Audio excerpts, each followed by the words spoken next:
जय श्री कृष्ण। गीता स्पंद के इस अंक में आपका स्वागत है। जब रस आने लगता है ना तो हम उस स्थान से हटना नहीं चाहते हैं, और वो जो रस है वो हमें हमारे स्वभाव के अनुकूल मिलता है, तो फिर हम उस रस में और अधिक मग्न हो जाते हैं।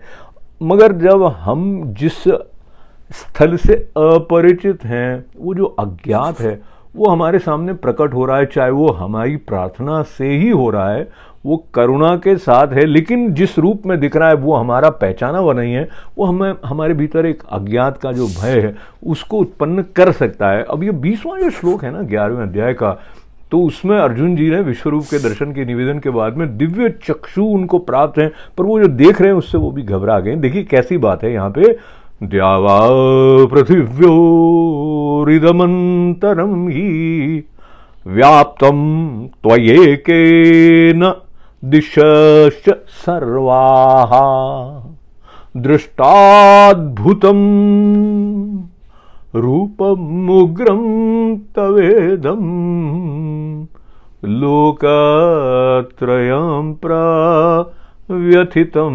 महात्मन।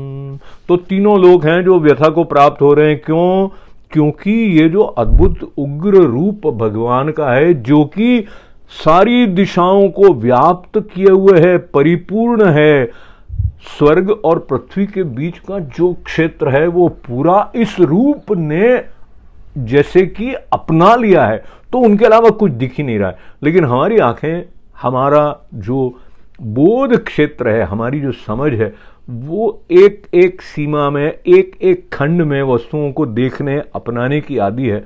तो जब एकदम इस प्रकार का विश्व रूप दर्शन भगवान का होता है, तो न केवल तीनों लोक व्यथा को प्राप्त कर रहे हैं, पर अर्जुन जी भी उसको सहज रूप से स्वीकार तो नहीं कर पा रहे हैं। इस प्रकार का जो एक विचलन है उनका, वो भी हम तक आता है। तो इससे हम अपने लिए ये सीख पकड़ लें कि भगवान को हम अपने सीमित सांचे के अनुसार ही देखें, अपनाएं, और फिर ये प्रश्न लगा दें कि भगवान है नहीं क्या, तो वो कहीं ना कहीं हमारी अल्पज्ञता का द्योतक है।